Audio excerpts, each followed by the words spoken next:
बुलढाणा लोकसभा मतदारसंघ आल्या दिवशी चर्चेत येतोय। आता कालचंच उदाहरण घ्यायचं झालं तर शिंदे गटातून यादी जाहीर व्हायच्या अगोदरच संजय गायकवाड यांनी उमेदवारी अर्ज भरला होता। अर्थात नंतर शिंदे यांच्या आदेशाने त्यांनी माघार घेतल्याची चर्चा आहे। परंतु बुलढाणा मतदारसंघात मोठी चुरशीची लढत असणार आहे असंही बोललं जातंय, कारण महाविकास आघाडीच्या वतीने ठाकरे गटाने नरेंद्र खेरकर यांना उमेदवारी दिली आहे आणि शिंदे गटाचे उमेदवार हे एकच कुठेतरी एकाच पार्श्वभूमीचे असल्यामुळे म्हणजेच शिवसेनेचेच असल्यामुळे शिवसेना विरुद्ध शिवसेना असा एक लढा इथे पाहायला मिळणार आहे।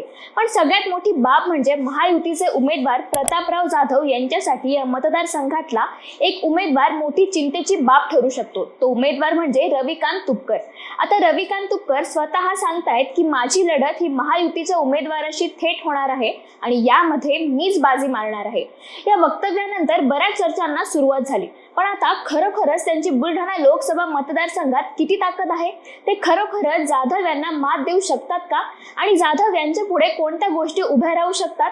त्यांना तुपकर किती जड जाऊ शकतात? हे सर्व या व्हिडिओच्या माध्यमातून पाहूया।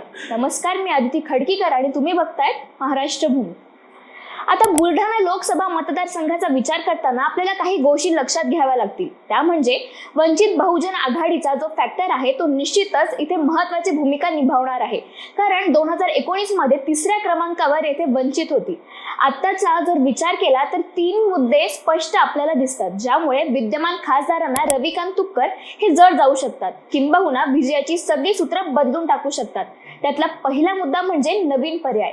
गेल्या काही वर्षात विशेष म्हणजे कोरोना नंतर ज्या काही राजकीय घडामोडी झाल्या ते सगळं नाट्य महाराष्ट्राने पाहिलंय। त्यामुळे सर्वसामान्य जनतेला आता कोणीतरी नवीन पर्याय पाहिजे आहे असं बोललं जाते, कारण कितीही केलं, कोणालाही मत दिलं तरी ते मत शेवटी कोणी विचारात घेत नाही आणि सरते शेवटी गरज पडली तर त्यांची युती होते, सत्तेसाठी एकत्र येतात।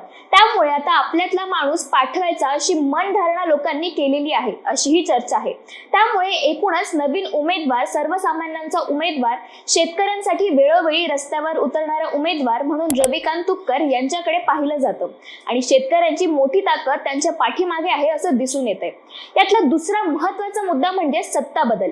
याचा अर्थ सत्तेत असणाऱ्या प्रतिनिधीबद्दल नाराजी असणं। आता जर याही थेरीचा जर विचार केला तर या मतदारसंघाच्या गेल्या काही वर्षापासूनचा इतिहास जर काढला तर बुलढाणाचा अपेक्षित असलेला बदल म्हणा किंवा विकास मतदारसंघात पाहायला मिळाला नाही। त्यामुळे नवीन उमेदवार द्यायचा अशी एक सर्वसाधारण भावना नागरिकांमध्ये पाहायला मिळते आणि याचा फटका साहजिकच विद्यमान खासदार यांना बसून त्याचा थेट फायदा रविकांत तुपकर यांना होऊ शकतो। तिसरा आणि सगळ्यात महत्त्वाचा मुद्दा म्हणजे जनशक्ती विरुद्ध धनशक्ती। जनशक्ती विरुद्ध धनशक्ती ही जी एक संकल्पना आहे, या संकल्पनेवर ही पूर्ण निवडणूक रविकांत तुपकर लढवणार आहेत। इथला जर इतिहास पाहिला तर 1989 ला सुखदेव काळे यांनी वासनिक यांचा पराभव करून हे निवडून आले होते आणि तेव्हा ही धनशक्ती विरुद्ध जनशक्ती अशीच लढत झाली होती आणि तेव्हा जनशक्तीचा विजय झाला होता, अशी ही चर्चा आहे।